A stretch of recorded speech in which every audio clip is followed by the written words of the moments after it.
produktong may integrity, may puso dapat yan eh. Ibubuhos mo lahat dyan sa product na yan. We sell happiness.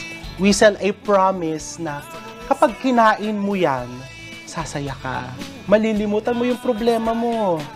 'Di ba? Something na you will be proud na i-share sa pamilya mo.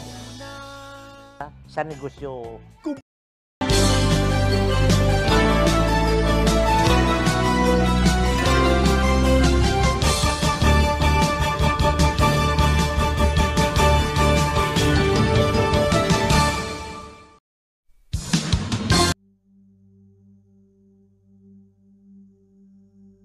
Sa ngalan ng Ama, ng Anak, at ng Espiritu Santo.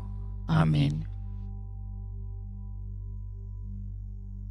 Luwalhati sa Ama, sa Anak, at sa Espiritu Santo, kapara noong unang-una, ngayon, magpasawalang hanggan. Amen.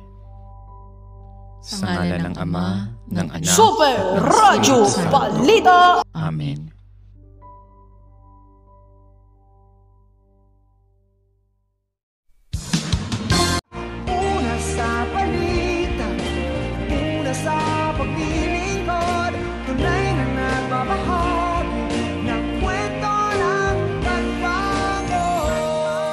Kami po ang DZAM, una sa balita, una sa public service dahil tatak Pinoy ang radyo mo.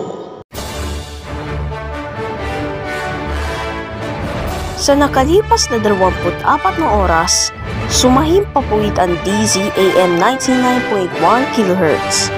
Ito ay matatagpuan sa KBS Broadcast Center along Broadcast City, Capitol Hills, Diliman, Quezon City.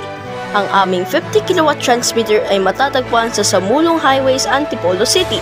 Ito ay nasa pinagmamay-ari at pamamahala ng KBS Broadcasting Corporation na may permit bilang BST-0864-2019 REN.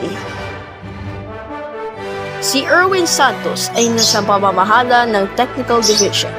Ang DZAM Studio ay nasa pamamahala ni Engineer Santos Bautista at Lauro Oliveros sa tulong nila Henry Lopez, Benjamin Gila, Harold Bioson, Michael Orellana at Ray Agano na balansisyado ng National Telecommunication Commission. Ang DZAM transmitter ay nasa pamamahala ni Engineer Bernardo Acosta, Engineer Jose Rizalde Umipig at Engineer Melvin C. Acosta. Transmitter technicians Ciscoro Dilon at Ronald Paruno sa tulong nila Noni Reforma, Virgil Mina at Jonathan Baldo na panglasinsyado ng National Telecommunication Commission. Mga kababayan, ang pambansang awit ng Pilipinas. Bayang magiliw, pero sa silanganan, halab ng puso, sa dibdib mo'y buhay. Lupang inihang, nguyang